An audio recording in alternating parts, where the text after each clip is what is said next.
Indecent Proposal follows a married couple, David, Woody Harrelson, and Diana, Demi Moore, who find themselves financially desperate during a trip to Las Vegas.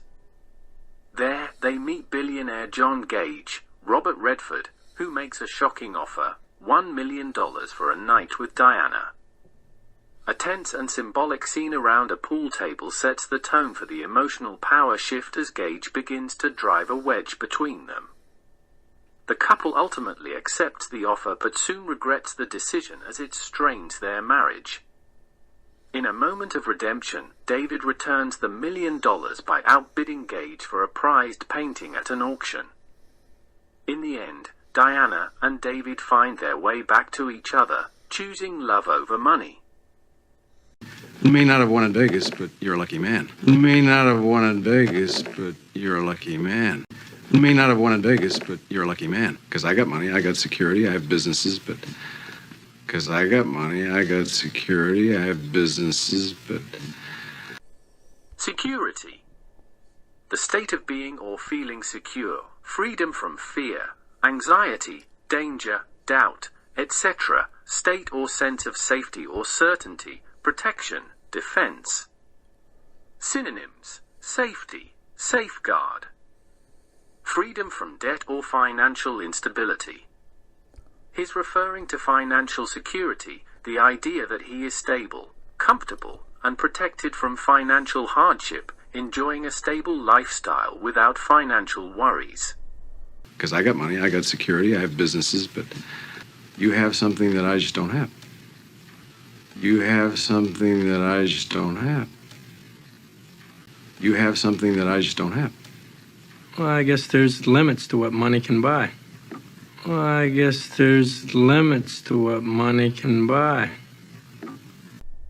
Limits, boundaries, restrictions. He's saying that money, while powerful, has its boundaries. It can't fix everything. It can't buy everything, such as love, trust, time, happiness, integrity, emotional connection. Well, I guess there's limits to what money can buy. Not many. Not many. Some things aren't for sale. Some things aren't for sale. Some things aren't for sale. Such as? Well, you can't buy people. Well, you can't buy people. That's naive, Diana. I buy people every day. That's naive, Diana. I buy people every day. Naive. Too ready to believe someone or something, or to trust that someone's intentions are good, especially because of a lack of experience. When he says Diana is naive, he's implying she doesn't understand how the world really works. You're too idealistic or innocent to realize that people are bought and sold every day.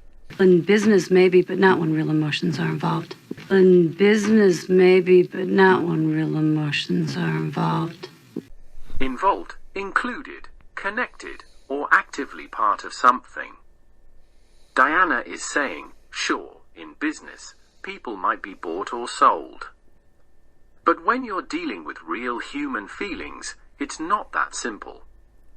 It's not just business. There are human emotions, like love, pain, trust, jealousy, etc. In business, maybe, but not when real emotions are involved. So what are you saying? You can't buy love?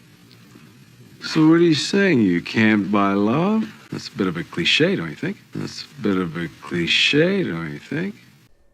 Cliche. A phrase, idea, or expression that has been used so often that it's lost its originality or impact. Common examples of cliches: time heals all wounds. Money can't buy happiness. Love conquers all. Don't judge a book by its cover. He's trying to undermine her emotional argument. By calling her line a cliche, he's suggesting her belief in love or moral boundaries is just naive sentiment, not grounded in how the world works. That's a bit of a cliche, don't you think? It's absolutely true. It's absolutely true. Is it? What do you think? Is it? What do you think? I agree with Diana. You do. Well, let's test the cliche. Suppose I were to offer you $1 million. Suppose I were to offer you $1 million. Suppose. Imagine or assume something for the sake of discussion. Let's imagine I made you that offer. What would you do? Why were instead of was? This is an example of the subjunctive mood in English grammar.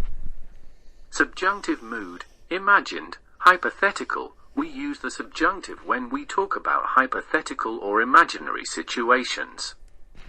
Things that are not true or not yet true, wishes, dreams, or unlikely conditions. If I were you, I wouldn't do that. I wish it was summer already. Suppose I were to offer you $1 million for one night with your wife. For one night with your wife.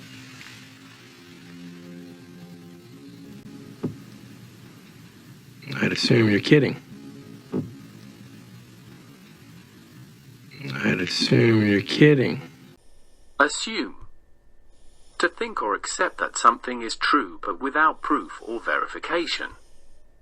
I assumed he was coming, so I was surprised when he didn't show up. It is reasonable to assume that such changes have significant social effects. Let's pretend I'm not. What would you say? Let's pretend I'm not. What would you say?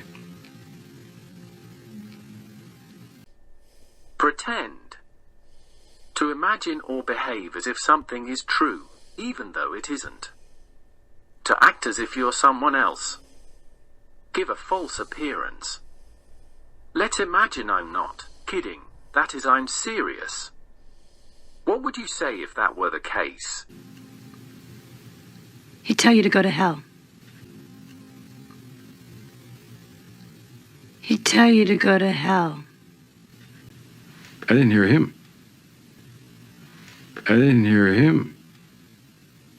I tell you to go to hell. I tell you to go to hell.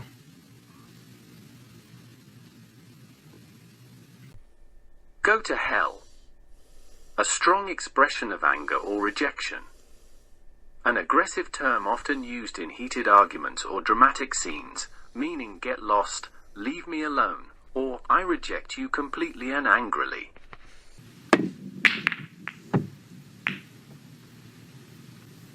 That's a reflex answer because you view it as hypothetical.